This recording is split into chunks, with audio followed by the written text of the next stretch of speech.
తిరుమల మెట్లెక్కేటప్పుడు ఈ తప్పు అస్సలు చేయకండి. వేలాది మంది భక్తులు ప్రతిరోజు వెంకటేశ్వర స్వామిని దర్శించుకోవడానికి మెట్లపై నుండి వెళ్తూ ఉంటారు.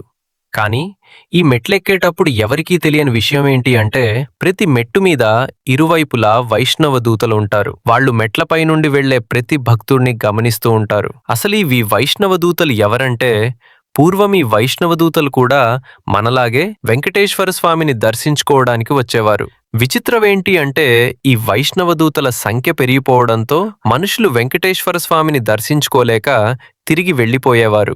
అది చూసి బాధపడిన గోవిందుడు వైష్ణవ దూతలకు ఒక షరతు పెడతాడు.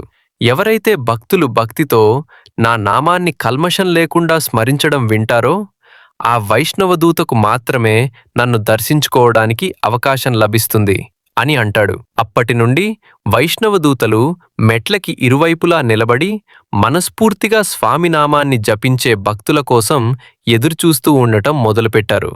ఏ భక్తుడైతే మెట్లు ఎక్కినప్పుడు స్వామి నామాన్ని మనస్ఫూర్తిగా స్మరిస్తాడో అతని చుట్టూ వందలాది వైష్ణవ దూతలు చేరి అతన్ని జాగ్రత్తగా కాపాడుతూ స్వామివారి దర్శనం అయ్యేంతవరకు అతనితోనే ఉండి ఎటువంటి ఆటంకం రాకుండా చూసుకుని కొండ దిగాక మనస్ఫూర్తిగా ఆశీర్వదించి పంపిస్తారు. ఇలాంటి మంచి మంచి విషయాల కోసం సబ్స్క్రైబ్ చేసుకొని సపోర్ట్ ఇవ్వండి.